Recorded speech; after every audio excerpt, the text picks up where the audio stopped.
Hello అండి, welcome to Pragna's kitchen.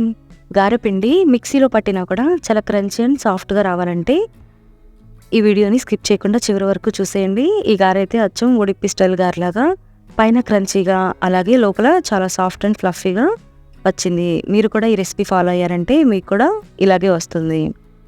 అలాగే నా వీడియోని చూస్తున్నట్లయితే ఒక లైక్ చేశారంటే కనుక అది నాకు ఎంతో ఎంకరేజ్మెంట్గా ఉంటుంది. సో ప్లీజ్ ఒక లైక్ చేయండి. సో లేట్ చేయకుండా ప్రాసెస్లోకి అయితే వెళ్ళిపోదామండి.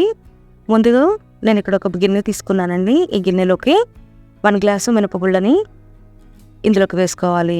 ఈ మినపగుళ్ళు మునిగేంత వరకు వాటర్ పోసుకొని 2-3 సార్లు శుభ్రంగా కడుక్కొని పక్కన పెట్టుకోవాలి. మినపగుళ్ళు కాబట్టి 4 గంటల సేపు నానబెట్టుకోండి, లేదంటే ఓవర్ నైట్ అంతా కూడా నానబెట్టుకోవచ్చు. అదే పొట్టుపప్పు అయితే కనుక 6 గంటలు నానబెట్టుకోండి. చూసారు కదండి, మినపప్పు చక్కగా నానిపోయింది. ఇప్పుడు ఒక మిక్సీ జార్ తీసుకొని మరీ హెవీగా కాకుండా మీకు మిక్సీ పట్టుకోవడానికి ఏదైతే ఫ్రీగా క్వాంటిటీ ఉంటుందో అంత క్వాంటిటీ తీసుకొని రుచికి సరిపడినంత ఉప్పు, కొద్దిగా వాటర్ వేసుకుంటూ ఉండండి. లేదంటే కనుక మిక్సీ కాబట్టి మీకు గిన్నె తిరగదు. అలానే వాటర్ కూడా మరీ ఎక్కువ వేసుకోకూడదండి, లేదంటే పిండి జారుగా అయిపోతుంది. జారుగా అయిందంటే మీకు గారె వేసుకోవడం చాలా ఇబ్బంది అవుతుంది. అలాగే ఆయిల్ కూడా చాలా ఎక్కువ పీలుస్తుంది. సో ఇలా మిక్సీ పట్టుకున్న పిండిని అంతటినీ కూడా ఒక బౌల్లోకి తీసుకోవాలండి. మిగతా పప్పు అంతా కూడా ఇదే ప్రాసెస్లో వేసుకోవాలి. ఇప్పుడు ఈ పిండిని అంతా కూడా బాగా కలుపుకొని 1 గంట సేపు పక్కన పెట్టుకోవాలండి. మిక్సీ పట్టుకున్న పిండి డైరెక్ట్గా వేసుకున్నారంటే మీరు పిండి ఎంత బాగా పట్టినా కూడా గారె అనేది గట్టిగానే ఉంటుంది. సో 1 గంట సేపు కనుక నానబెట్టుకున్నారంటే మీకు పిండి అనేది బాగుంటుంది. ఇప్పుడు ఒక ప్యాన్ పెట్టుకొని డీప్ ఫ్రైకి సరిపడా ఆయిల్ పోసుకోండి. 1 అవర్ అయిపోయిందండి. పిండి చూసారు కదా, బబుల్స్ ఫామ్ అయ్యి చాలా చక్కగా వచ్చింది. ఇలా ఉంటే కనుక మీకు పిండి అనేది గారెలు క్రంచీగా సాఫ్ట్గా వస్తాయి. ఇప్పుడు గిన్నెలోని పిండిని ఇలా చేత్తో కొద్దిగా ఇలా ముందుకు అనుకుంటూ ఉండలాగా తీసుకోవాలండి. మీకు మళ్ళీ చూపిస్తాను.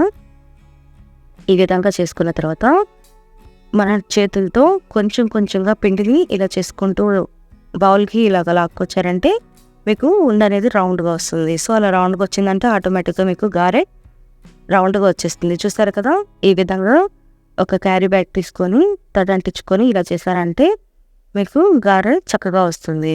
ఇప్పుడు వాటర్తో కొంచెంగా అద్దుకుంటూ మధ్యలో ఒక రౌండ్ పెట్టుకొని మళ్ళీ చెయ్యి ఒకసారి తడి చేసుకొని ఈ క్యారీ బ్యాగ్ని ఈ విధంగా మీ చేతిలోకి తడి చేసుకునే చేతి వైపుకి వేశారంటే చాలా ఫ్రీగా వచ్చేస్తుంది.